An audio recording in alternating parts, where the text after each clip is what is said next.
Бросай его, беги от него. Отношения с этим мужчиной тебя разрушат, сожрут твое время и уничтожат твою надежду на счастье. Мы продолжаем с вами наш разговор об отношениях с мужчинами, от которых стоит убегать, сверкая пятками, только вы обнаружили, что они относятся к одной из категорий, о которой мы говорим в этом видео. Напоминаю, было предыдущее видео, в котором мы говорили о 3 категориях. Итак, продолжаем. Следующий по закону жанра типаж мужчин, с которыми не стоит заводить отношения и бросать их, как только вы обнаруживаете это, как бы вам ни хотелось надеяться на другое. Это женатые мужчины.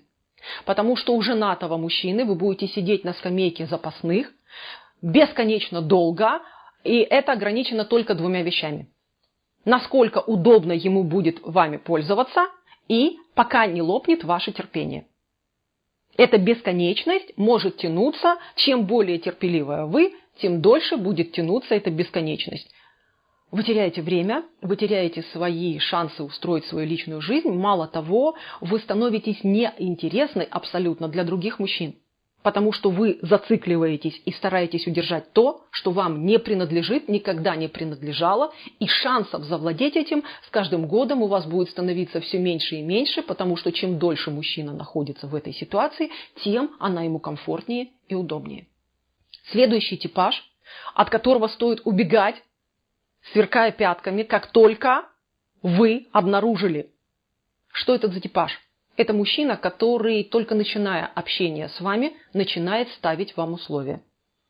Это хвостик, из-за угла выглядывает домашнего тирана. Потому что этот мужчина, который еще не имеет никаких прав на вас, которого нет вообще даже намека на то, что он мог бы на что-то претендовать, уже пытается вас ограничить.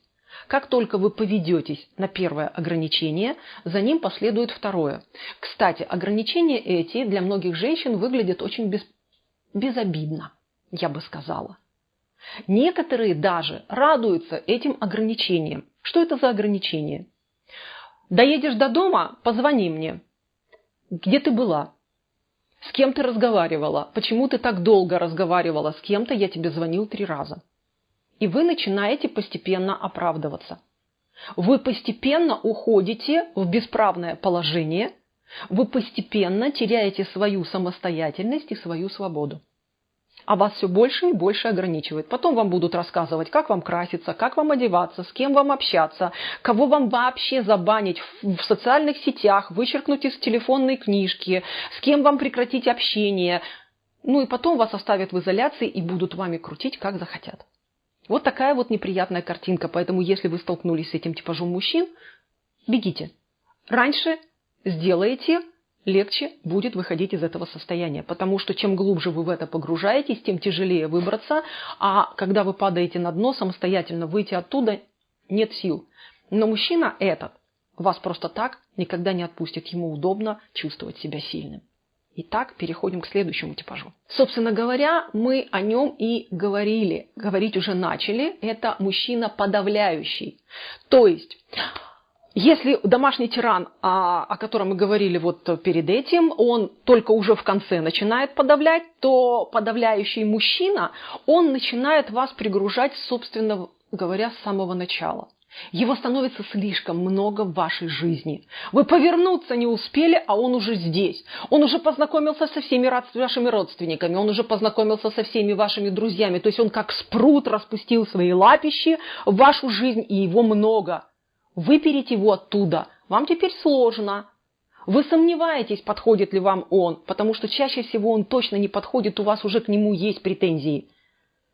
Но его настолько много, что кажется, что его как сорняки в огороде выпереть невозможно. Так вот, чем раньше вы выпалите эти сорняки из своей жизни, тем лучше и безопаснее для вас. Потому что когда эти сорняки распустят свои лапищи везде в вашей жизни, вам придется очень долго перед всеми оправдываться и объяснять, а почему Васи больше нет? А почему ты не с Васей? Боже, Вася же такой классный. Причем вам самой может быть не очень хорошо с Васей, а вот всем остальным с Васей будет классно. Но расплачиваться за это будете вы.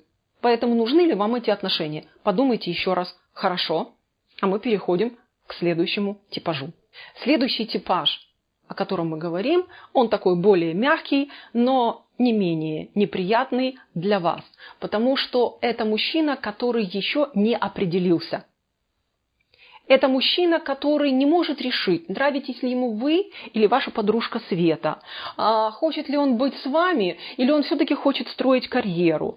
Он хочет жениться или все-таки мама сказала, что еще рано. Вот у него постоянно такой, знаете, тяжелый выбор. Вот такая дилемма, и, в этой пропасти постоянно находитесь на раскорячках вы.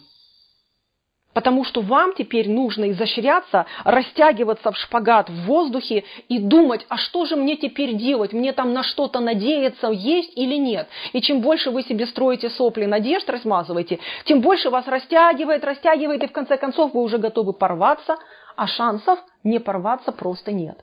Понимаете, какая штука? И чем больше вы ведетесь у этого молодого человека на поводу, тем сложнее вам из этого повода выбраться. Почему? Потому что вы начинаете жевать его аргументы. Вы перестаете думать о себе, вы снова теряете время, вы снова не видите нормальных мужчин, а нормальные мужчины смотрят на вас и думают, а что она вертится возле этого сопляжуя? Там же понятно, что ничего не светит. И они списывают вас тоже в запас, потому что, вам нравится просто так профукивать свою жизнь. И когда вы понимаете это, когда вы убираете этих мужчин, в вашей жизни становится больше места, больше простора. И тогда вы понимаете, что счастье для вас становится более возможным. Но это не все типажи. У нас будет еще одна серия, и я расскажу еще о таких смачных типажах, которые тоже отъедают у нас хороший кусок времени нашего женского счастья. Напоминаю, первая серия уже была, она есть в ссылках, вот сейчас в конце видео будет, и я в описании видео вам ее поставила. С вами была я, Алла Касаткина, я психолог, который работает с женщинами. Если вы еще не подписаны на мой канал, подписывайтесь. Если вы подписаны и хотите регулярно получать напоминания, жмите на кнопочку с колокольчиком, она тоже есть здесь под этим видео. Ну и до встречи в следующих видео. Пока-пока, мои ласточки. Мы стоим на страже вашего счастья.